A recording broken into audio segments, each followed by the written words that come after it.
Elasticsearch, c'est un service, donc c'est pas une librairie, c'est quelque chose qu'on va lancer comme un logiciel et qui va fournir une API REST. Et à travers cette API REST, en fait, on va lui donner des JSON indexés. Et après, on va pouvoir faire une recherche sur ces JSON et il va nous dire lequel de ces JSON correspond à cette recherche, en fait. Et à travers ça, on va pouvoir donc proposer des services de recherche, par exemple pour un blog ou pour chaque page, on va la transformer en JSON. Et donc, on va indexer toutes les pages après la transformer en JSON et quand on va faire une recherche, et la Elasticsearch va nous retourner les JSON qui correspondent à la recherche et aussi va nous donner les ID. Donc, si on est capable de faire correspondre les ID aux URL de la page, on pourra permettre à l'utilisateur d'afficher la page.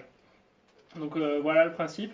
Donc, du coup, après, des fois, il faut jouer un peu sur les détails sur comment on découpe le JSON. Par exemple, si je fais un site où j'indexe des romans, je vais éviter de faire un JSON par roman parce que du coup, Elasticsearch va me dire le mot que tu cherches dans ce roman-là et on ne saura pas forcément à quel endroit dans le roman c'est. Donc là, l'idéal, c'est plutôt de découper les romans par chapitre et de faire une indexation par chapitre. Donc ça, c'est l'idée. Maintenant, je vais rentrer un peu plus dans le détail. Donc là, par exemple, on va partir du principe qu'on veut indexer des restaurants. Donc pour chaque restaurant, je vais indexer le type, la description, le prix, le type, c'est un restaurant asiatique, une pizzeria et l'adresse. Et en fait, donc Elasticsearch, donc par défaut, c'est l'erreur de beaucoup de débutants, c'est qu'il marche out of the box sans configuration. Et je vais vous montrer ça, mais je vais vous montrer pourquoi c'est une mauvaise idée en fait de l'utiliser directement comme ça sans lui donner d'informations sur ce qu'on va lui donner à indexer. Donc là, par exemple, ce que je vais faire, je vais créer. Donc voilà, Elasticsearch a la notion d'index. Donc en gros, pour faire une analogie, même si l'analogie est mauvaise, un index pour Elasticsearch, ça ressemble, c'est vraiment une analogie à une table dans une base de données relationnelle. C'est-à-dire qu'en fait, dans Elasticsearch, on va pouvoir indexer plusieurs types de documents. Et en fait, pour chaque type de document, on va faire un index. Alors ce que je dis, c'est plus ou moins vrai. Sur Internet, vous allez voir des exemples où il y a des gens, ils mettent plusieurs types de documents dans le même index, mais ça, c'est une mauvaise idée. Donc retenez en gros un index, une table, si vous voulez avoir une analogie avec une base de données, relationnelle. Donc voilà, alors là, on va créer un index restaurant, on va mettre nos documents dessus. Et donc là, vous pouvez voir, en fait, au moment de la description, on précise le nombre de chars et de réplicas. Parce qu'aussi, quelque chose qui est bien avec Elasticsearch, c'est que par défaut, il est fait pour marcher en mode cluster pour pouvoir scaler de manière horizontale. Donc, le nombre de shards, ça veut dire que notre index, il va être coupé en 3 parties. Et après, pour chaque partie, on va avoir 3 sauvegardes au total qui vont être appliquées sur différents clusters.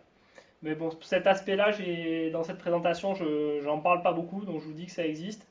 Et si jamais vous avez besoin d'informations sur la partie cluster et comment scaler, n'hésitez pas plus tard à me contacter par mail sur Mattermost.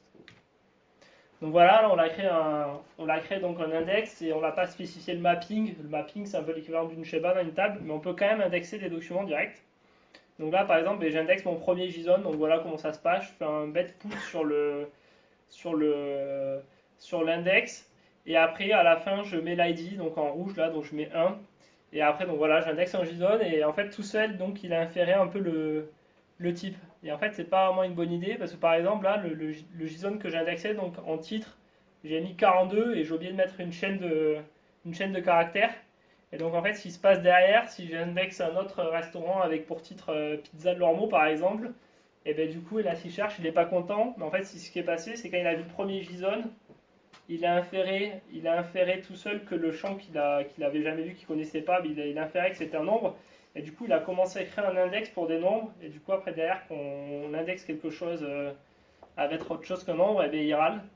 Donc voilà, j'ai mis ça en première slide pour vraiment insister sur le fait qu'il faut avec Elasticsearch, même si on vous dit que ça marche out of the box, il faut définir ce qu'on va mettre dans Elasticsearch et il faut faire des mappings, sinon vous allez avoir des trucs bizarres et en plus vous allez voir, vous passez à côté de tout un tas d'optimisations qu'on peut faire.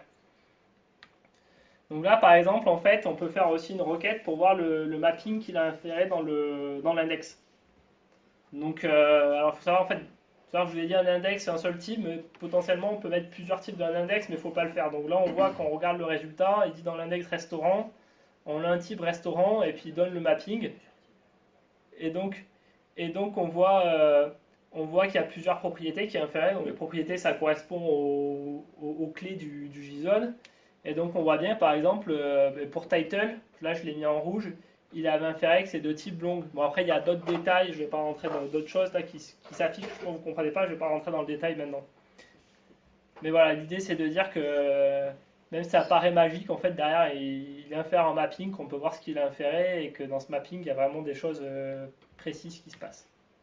Donc maintenant, on va faire un peu mieux, c'est-à-dire on va créer un mapping, et je vais y aller par manière itérative, en fait, en vous montrant à chaque fois, en faisant des trucs vraiment génériques, et en vous montrant les défauts, et à travers les défauts, je vais pouvoir vous expliquer un peu plus comment Elasticsearch marche, qu'est-ce qui se passe derrière pour faire de la recherche full text, en fait.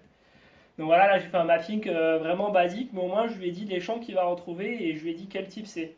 Alors là j'ai tout mis en texte, sauf le prix qui est en entier. Donc texte c'est vraiment un texte et c'est pour faire de la recherche full text.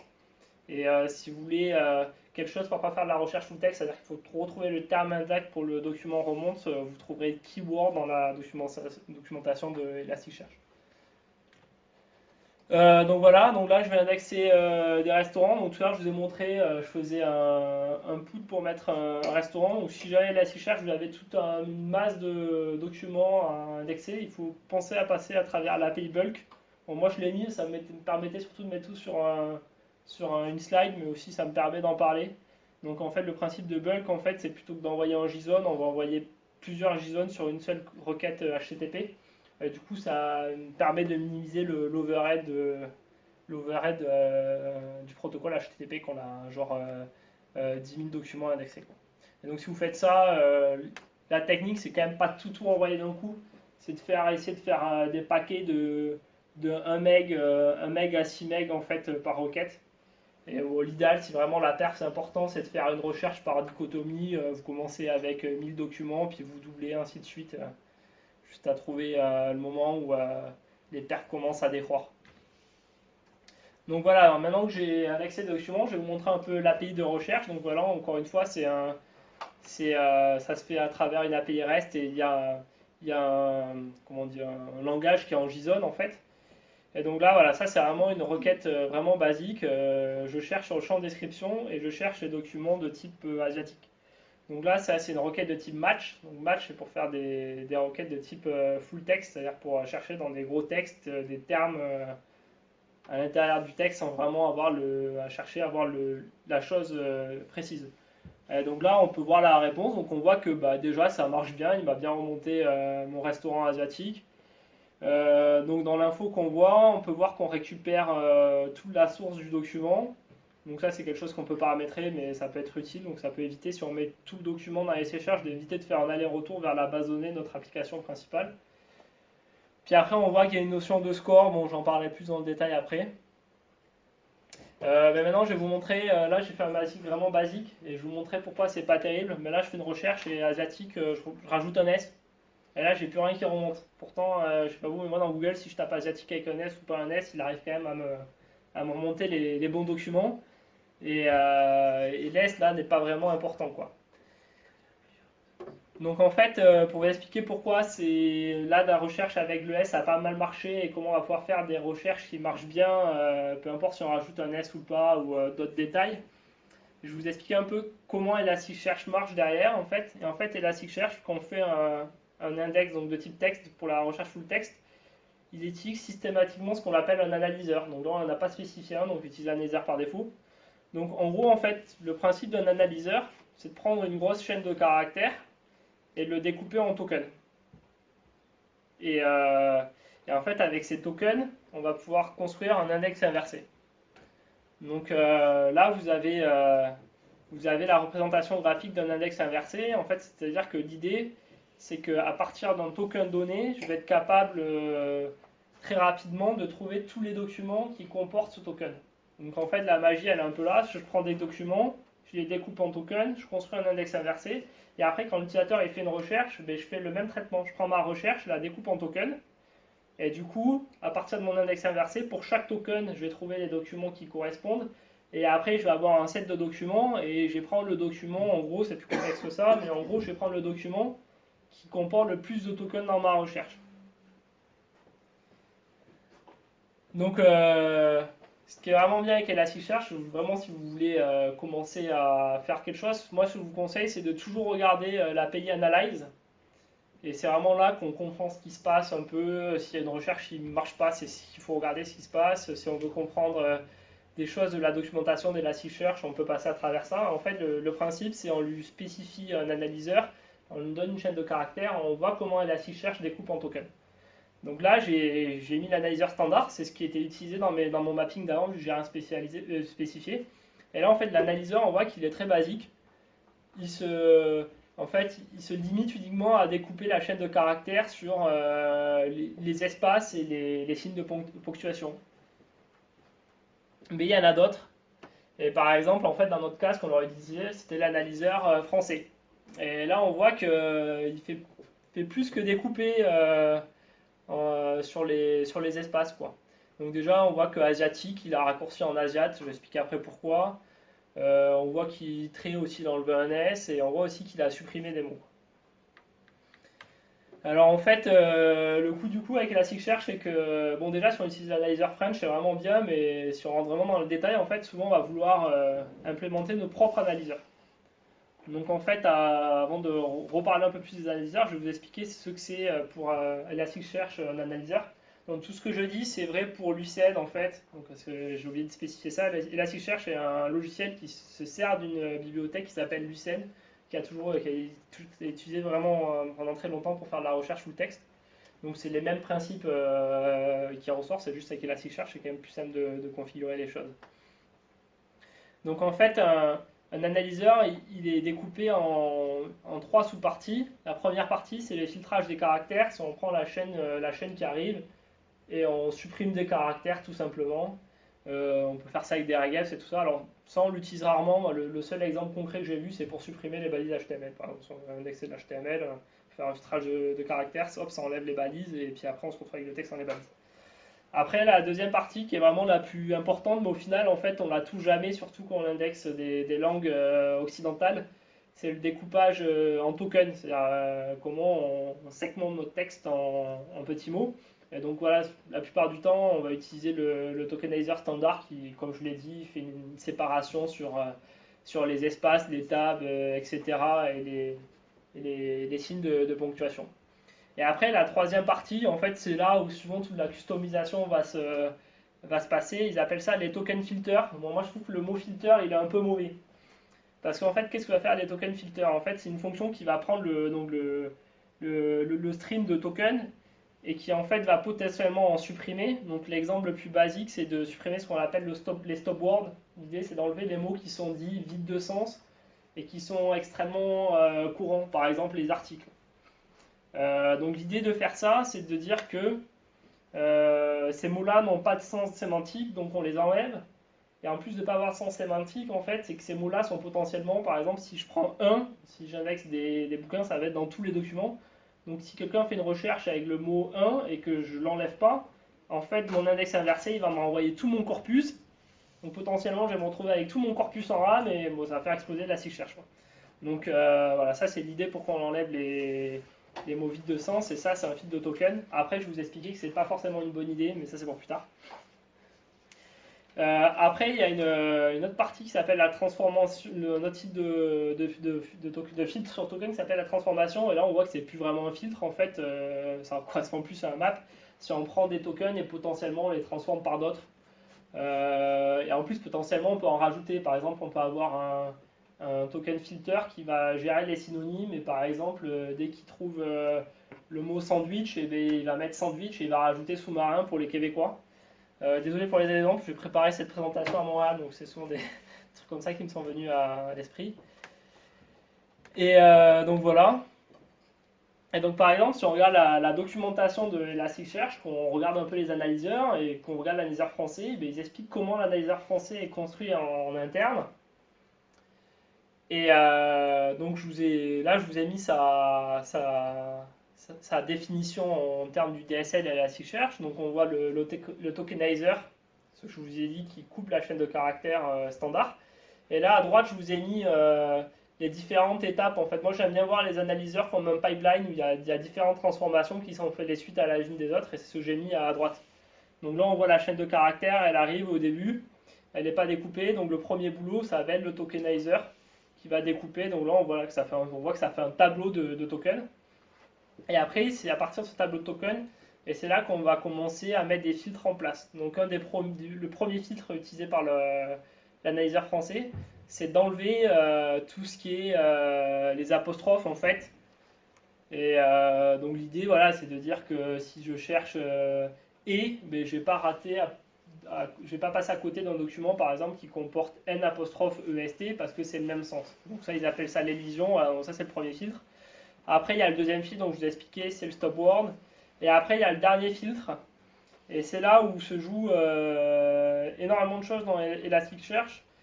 C'est ce qu'on appelle la lématisation en français ou le stemming en fait. Et en fait, cette idée-là, c'est de prendre un mot et de se débarrasser de tout ce qui est conjugaison, si c'est un verbe, passage au pluriel, si c'est un adjectif, etc. En fait, c'est d'essayer de pouvoir avoir tous les mots en fait, qui ont la même racine, de les réduire toujours à la même racine. Donc l'idée, c'est par exemple asiatique, Asie ou Asiate, en fait, potentiellement, c'est la même racine. Dans l'idéal, on voudrait se ramener à Asie, par exemple. Et donc, bon, après, il faut voir que c'est un algorithme qui fait ça, en fait, et qui n'a pas une liste de tous les mots par cœur. Donc, en fait, en français, il va enlever la fin d'un mot selon des règles spécifiques. Et donc, c'est pour ça que, par exemple, le trait, on se débarrasse du S, le copier, on se débarrasse du X. Asiat, on enlève le X, parce que potentiellement, le X, c'est une dérivation d'un mot. Bon, je ne suis pas très doué en grammaire, je ne connais pas toutes les explications, mais voilà, l'idée, c'est vraiment de se ramener à la racine. Et en fait, donc, ce qu'il faut voir, c'est ce qui va permettre d'avoir une recherche. On va limite avoir l'impression qu'il y a la sémantique dedans. Et en fait, la lématisation est spécifique à une langue.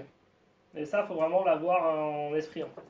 C'est-à-dire que l'algorithme de lématisation en anglais, il n'a pas les mêmes règles. Et si on utilise l'algorithme de lématisation en anglais pour la langue française, ça ne va pas aussi bien se passer au niveau des résultats.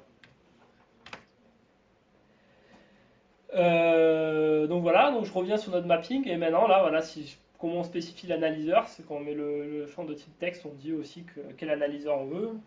Donc là, j'ai mis French et maintenant, si on regarde, bon, si j'avais fait une recherche avec asiatique avec un S, ça aurait remonté. Bon, par contre, ça permet de retrouver la lématisation, ça permet de retrouver des mots si on n'a pas fait de faute d'orthographe, si on reste dans les clous de la langue.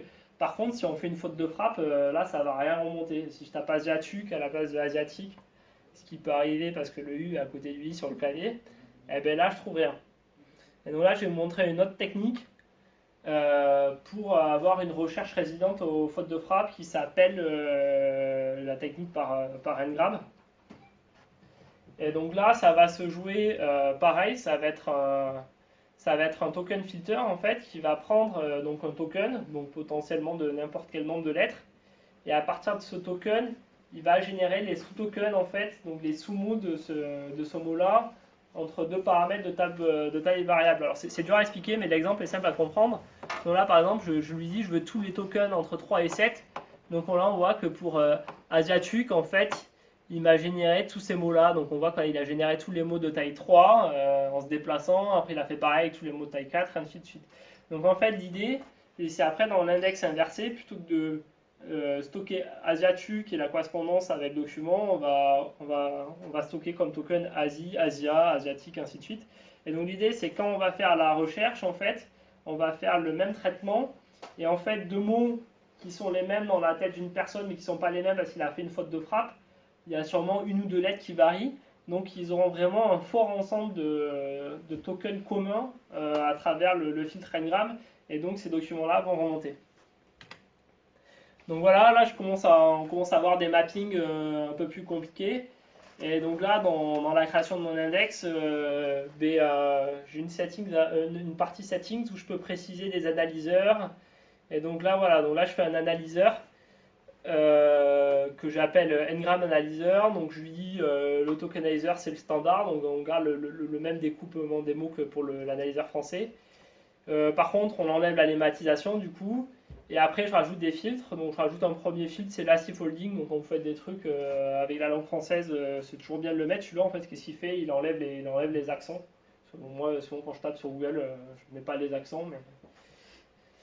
Et après, donc là, on a instancié le token Twitter Ngram parce qu'il prend des paramètres. Donc voilà, il faut l'instancier une fois, lui donner un nom. Je l'ai appelé Custom Ngram, j'ai mis entre 3 et 7. Donc ça, 3 et 7, c'est un peu de la magie, quoi, hein. C'est là où on va tweaker. En fait, un bon défaut, c'est de mettre 3-3. Et en fait, après, on va se rendre compte que si on met des trucs trop larges, potentiellement, on va avoir trop de bruit. Si on met un range plus serré, peut-être que ça va être moins sensible à certaines fautes de frappe. Donc là, il faut faire des tests avec son corpus de documents et les recherches qu'on connaît où il peut y avoir des fautes de frappe.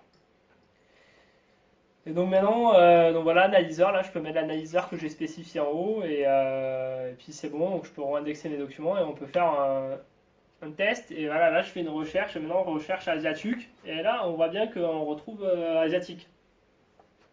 Par contre, en rouge, là j'ai mis les scores parce que ce qui est important, c'est que je vous ai dit, il y a une histoire de score en fait et c'est à partir des scores que les documents sont classés dans l'ordre.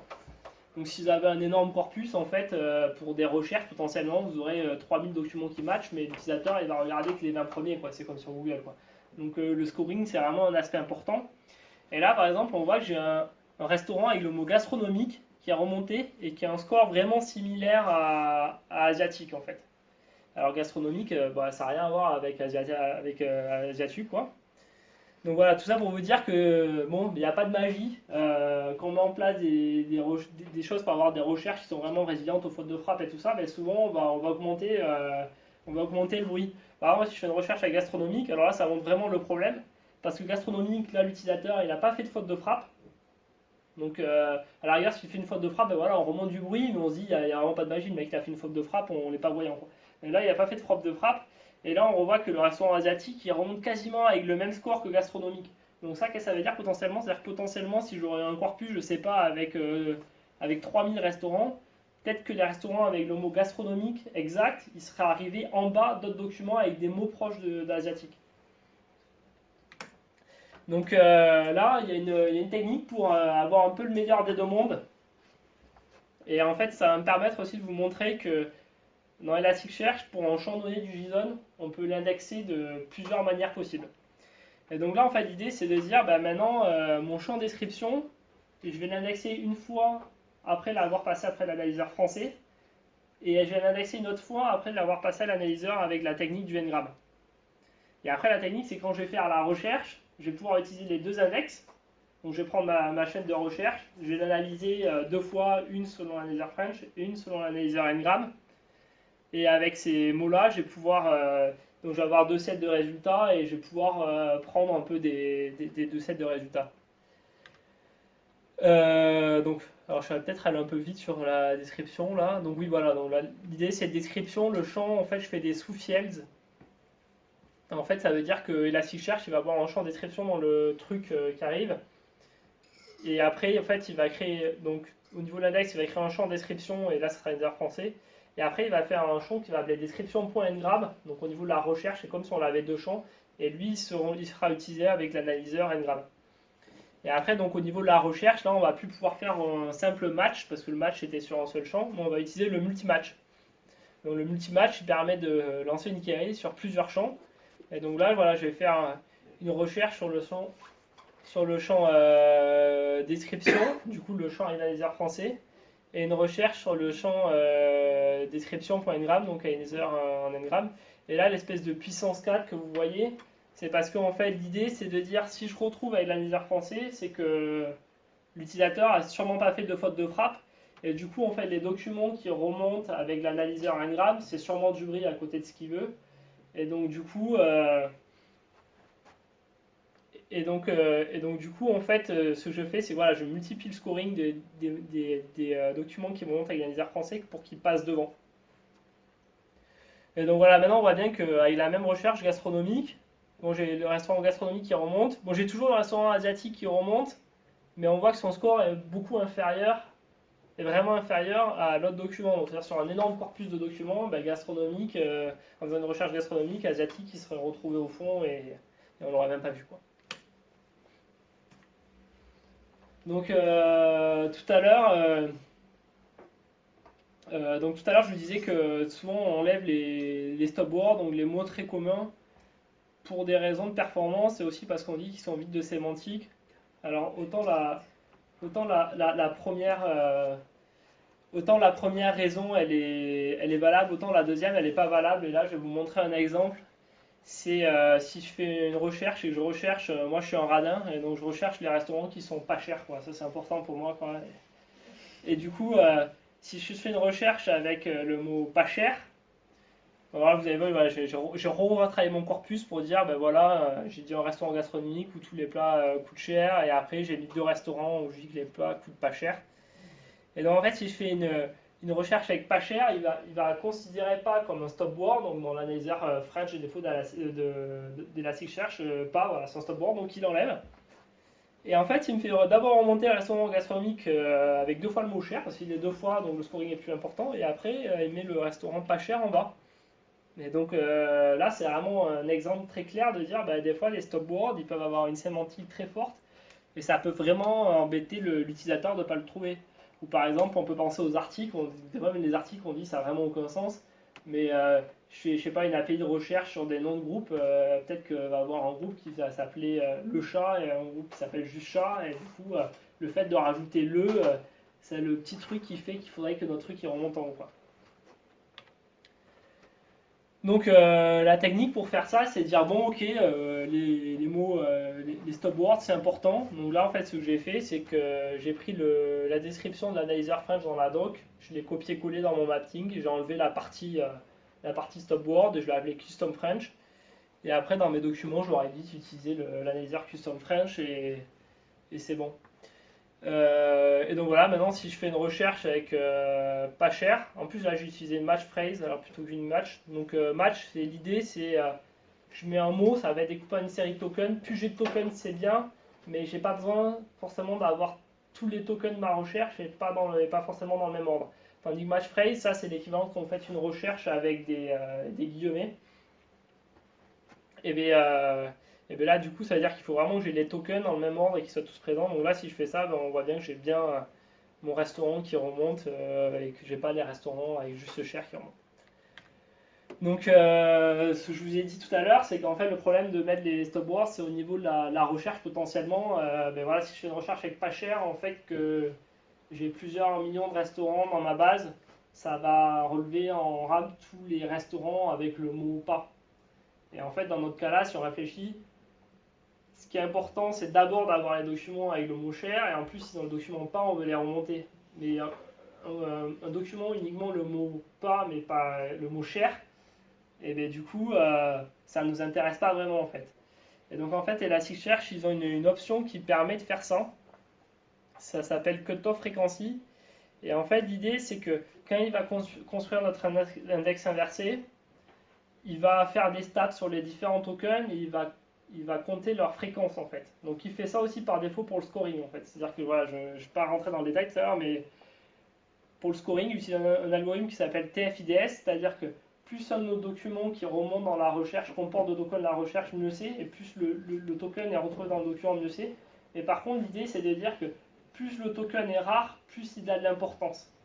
D'où terme fréquency multiplié par l'inversus terme fréquency sur le corpus ou le nom TF-IDF. Bon, je sais pas si je suis super clair à la rigueur, mais ça me fait poser des questions là-dessus. Et donc là, en fait, quand on utilise cutoff frequency, il va utiliser cette information de la fréquence du token dans le corpus. Et l'idée, c'est de dire, en fait, c'est de dire bah, dans les tokens de la recherche, tous les tokens qui ont une fréquence supérieure à 1%, mais en fait, c'est un peu des stop words. Donc, tu vas me faire une première passe, tu vas faire la recherche, donc tu vas utiliser dans l'index inversé que les tokens qui sont rares pour ne pas soulever trop de documents. Une fois que tu as ces tokens en RAM, là pour le scoring, tu vas utiliser les stop words. Et donc là, ça nous permet un peu d'avoir le meilleur des deux mondes. Et en plus, c'est encore meilleur faire des stop words parce que ça veut dire que la construction des stop words va se construire sur notre corpus. Par exemple, si je fais un site d'aide pour Linux en français, il est probable que SSH il se retrouve sur tous les documents. Donc du coup, il aura le même désavantage qu'un stop word en termes de fréquence. Mais si je fais pas ça et que je me dis ouais, je me base sur l'analyzer French, il va m'enlever les stop words, c'est bon, je risque quand même d'avoir des problèmes de performance. Et avec ça, je me prémunis vraiment des mots qui sont vraiment communs dans tout mon corpus, quoi. Et donc à droite, j'ai mis, je ne vais pas trop rentrer dans le détail, mais j'ai mis un peu comment cette requête elle se traduirait avec l'API bool de Elasticsearch. Donc Elasticsearch, l'API est vraiment complète. Donc en fait, on peut agréger plusieurs requêtes en disant bon, il y a des requêtes qui sont obligatoires, il faut que mes documents matchent absolument cette requête. Et puis il y a des requêtes qui ne sont pas obligatoires, mais si le document il le remonte, c'est bien quoi. Donc là, on voit qu'en fait, cette requête, en fait, du coup, passe, c'est le mot qui est dit vide de sens. Donc on dit qu'il faut que nos documents ils matchent absolument une requête avec restaurant et cher. Mais par contre, le fait qu'il n'y ait pas, c'est facultatif, donc le fait qu'il se mette dans should. Donc voilà, donc je vous ai parlé du scoring un peu. Et maintenant, là, j'ai mis quelques exemples pour vous montrer qu'on peut vraiment aussi, donc par défaut, voilà, il fait un TF-IDF pour calculer le scoring, mais derrière, on peut rajouter des fonctions en plus pour jouer sur le scoring. Imaginons que je veux faire la discrimination positive, j'en ai marre de manger dans des restaurants français. Et du coup, je vais avoir le scoring de base, mais je veux privilégier les documents qui sont asiatiques ou italiens. Et bien là, on voit que dans la recherche, donc j'ai utilisé fonction score, donc ça c'est une type de requête qui prend une requête normale. Donc là, j'ai mis ma requête normale, query match machin, et en dessous, j'ai rajouté une fonction. Et donc là, j'applique un filter sur mes documents, et les documents qui se matchent au filter, je multiplie le score par 2. Et on peut aller encore plus loin. Donc là, j'ai mis un exemple.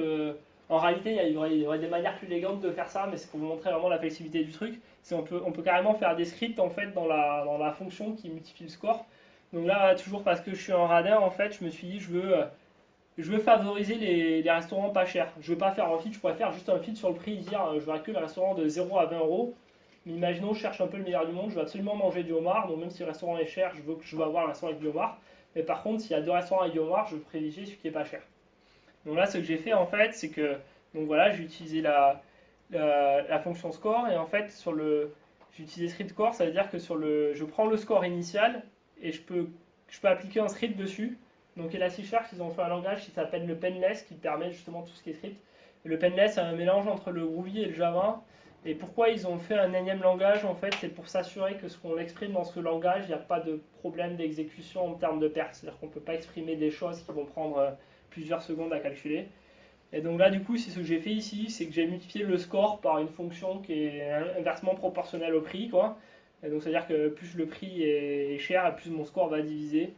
Et donc là, si je fais une recherche, on remarque bien que donc je fais une recherche sur les restaurants qui sont à Toulouse, on remarque bien que les restaurants pas chers remontent d'abord. Maintenant, je vais parler d'un cas qui va nous arriver, je pense, à Dynagora, sur OpenPass par exemple. C'est le cas indexé. Alors là, il y a 2 cas différents à distinguer. C'est le cas où, en fait, par exemple, je prends un site web, c'est de l'HTML, je le parse, donc j'enlève les trucs, et ça, je l'indexe dans Elasticsearch. Et mettons que ce site web, il est multilangue, je sais pas, il est franco-russe, en fait. Et donc, je vais avoir, quand je vais récupérer le titre, je vais avoir une partie de ma chaîne de caractères qui est en français, et une partie qui est en russe, mais moi, au niveau de la structure de mon JSON, j'ai aucun moyen de savoir quelle partie de la chaîne en telle langue. Ça, c'est le pire des cas. Si vous pouvez l'éviter, il faut l'éviter en fait. Parce que comme je vous l'ai dit tout à l'heure, quand on fait une indexation full text, on veut mettre vraiment un analyseur spécifique avec la limitation qui va bien et la limitation est spécifique à la langue. Et là, du coup, on va se retrouver avec un truc en russe, en français. On ne sait même pas si le mec il a sa recherche en russe, en français. Et donc, bon, le problème, c'est qu'il y a des cas où on ne peut pas faire autrement. Donc là, il y a 2 solutions. Soit on analyse avec ngram. Donc ngram, je vous ai montré tout à l'heure. Je pense que vous comprenez pourquoi ça n'a pas besoin de. C'est pas spécifique à la langue, soit on découpe le mot en petits mots. Et sinon, il y a une solution pour être un peu meilleur, c'est si on sait à l'avance les langues possibles, c'est-à-dire en une idée à l'avance, on sait que le texte il sera soit en français, mais on sait qu'il n'y aura jamais plus de 2 ou 3 langues. On va l'indexer une fois avec le ngram, une fois en français, une fois en anglais, une fois en russe par exemple, si on sait que c'est les 3 langues possibles. Et en fait, quand on va faire la recherche, on va taper sur les 4 trucs avec une multi-match et on va mettre un score plus important sur les recherches qui utilisent des analyseurs dans les langues. Après, par contre, le cas le plus facile, c'est on sait à l'avance quelle partie de notre document en français ou en anglais. Dans ce cas-là, en fait, l'idéal, c'est de faire 2 index, un pour l'anglais, un pour le français. et de spécifier deux mappings différents et de mettre donc à l'indexation de rediriger un document en anglais vers l'index anglais, un document en français dans l'index français. Alors pourquoi deux index et pas un seul index avec par exemple pour le champ title, title underscore 1, title underscore fr, on pourrait faire ça en fait.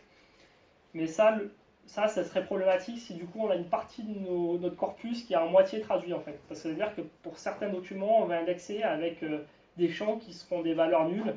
Et en fait, quand on fait ça au niveau de Lucene, c'est pas optimal parce que Lucene, il aime bien avoir un index complet.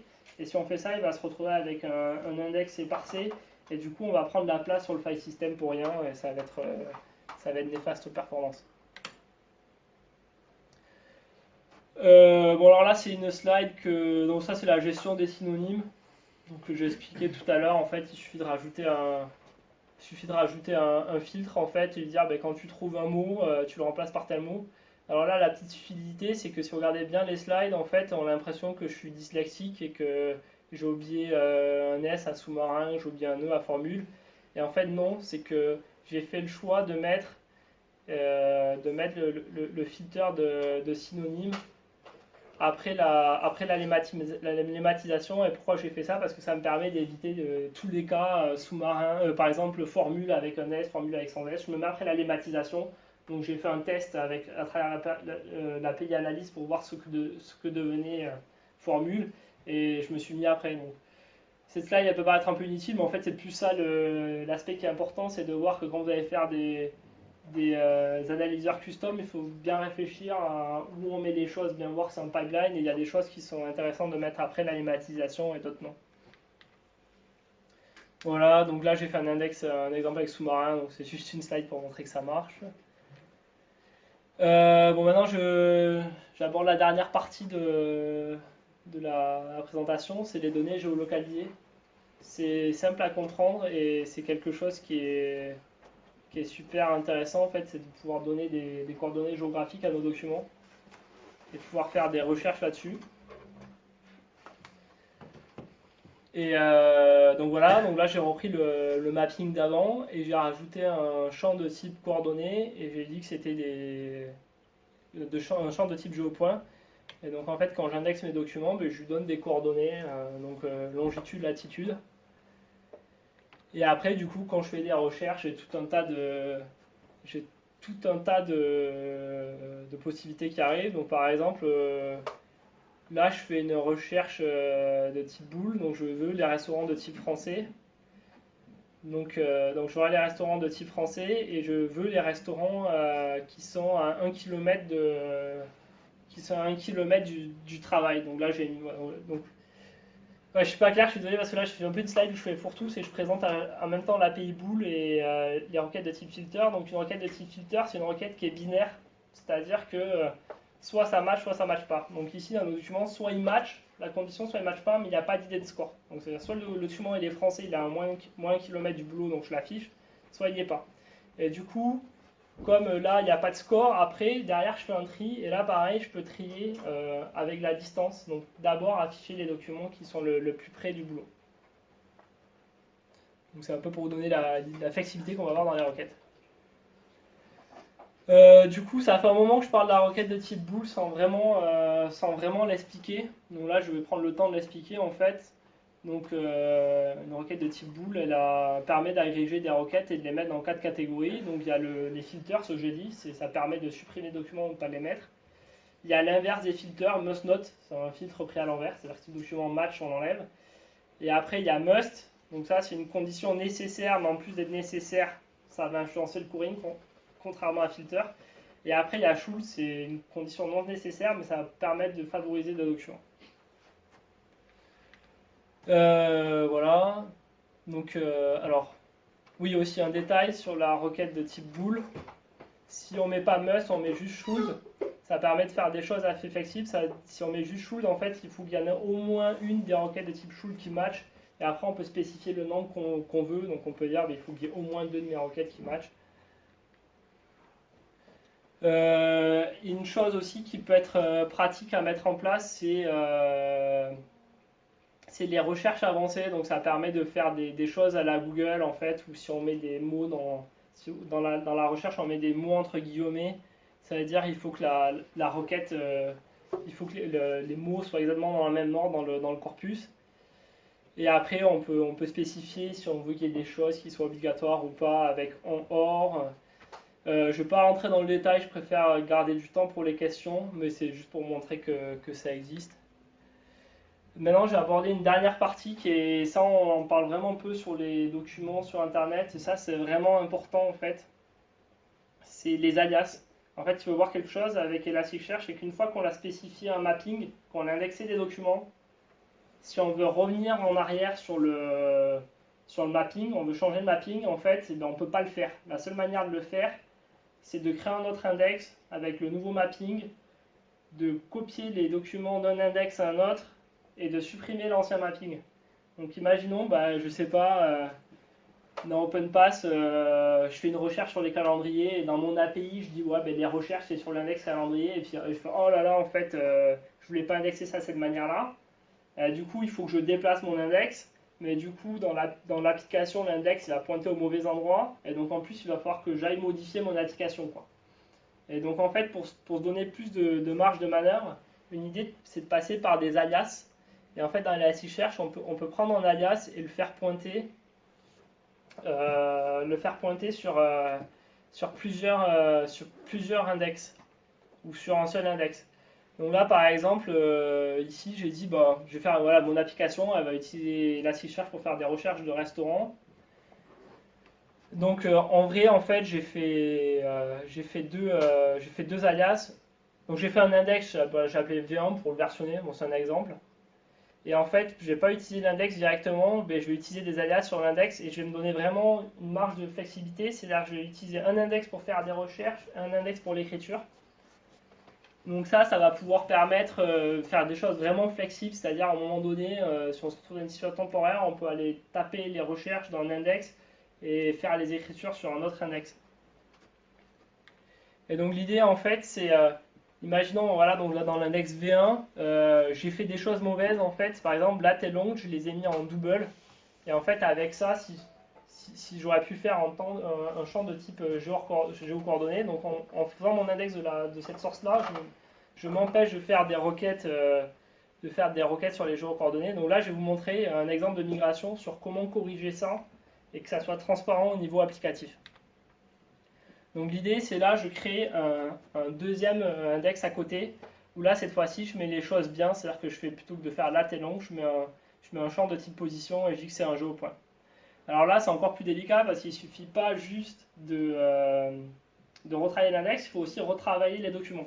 Et heureusement dans Elasticsearch il y a une idée de pipeline, c'est des choses qu'on définit qui vont se mettre au moment où on envoie un document, il va transformer le JSON avant de l'indexer dans l'index.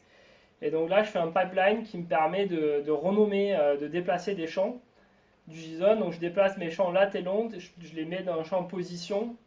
Et donc du coup, ça va faire un JSON dans le JSON. Et ça va être compris par Elasticsearch quand c'est un document de type géocorde.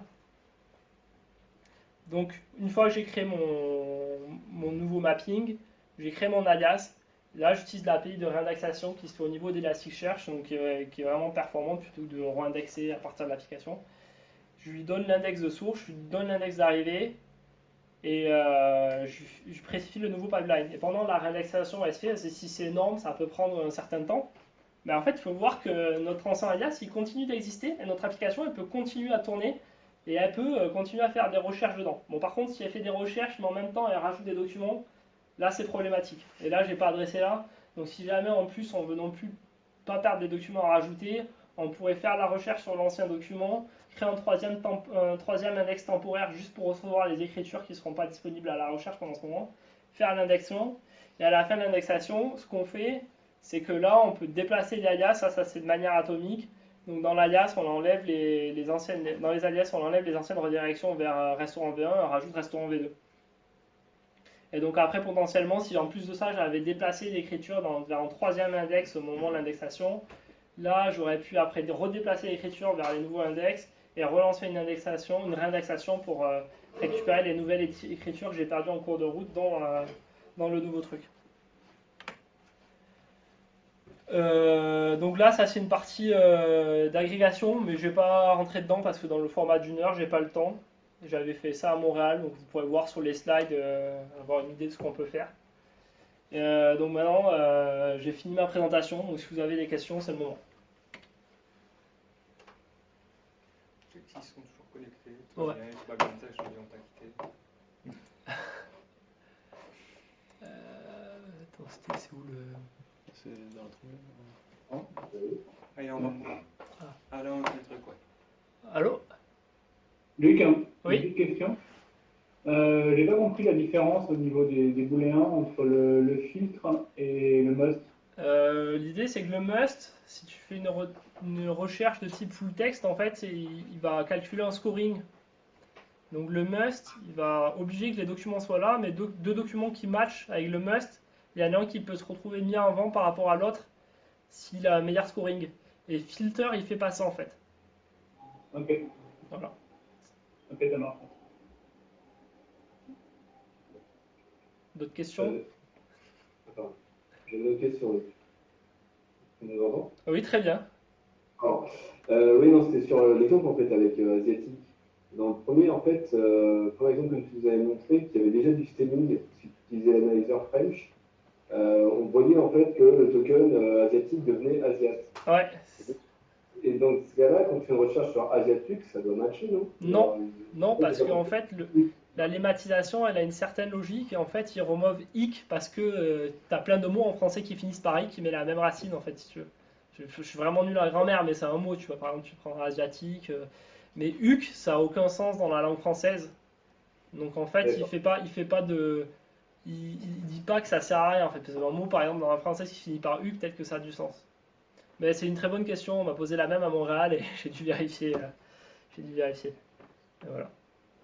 Ok, merci.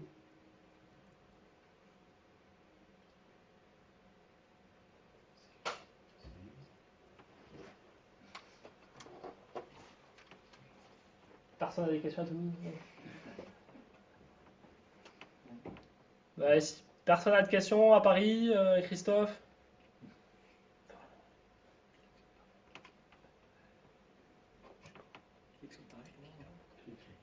Clique sur Paris pour voir. Il n'y a pas Paris en fait. Ah bon? C'est Laurent, je crois, de Paris. Ah, c'est pas. Je crois qu'il y avait une grande salle. Ah, bah c'est nous. Là, c'est pas ça. Ah si, c'est pas. Si, c'est Paris. Bon, bah faut croire qu'ils ont pas de questions. Vous avez... Ils font coucou. Bon, mais du coup, merci d'avoir participé. J'espère que je vais pas parler trop vite. Et si vous avez des questions, n'hésitez pas à me demander sur Mattermost. Ok, merci Luc, c'est vachement bien. Ouais, merci. Ciao. Au revoir.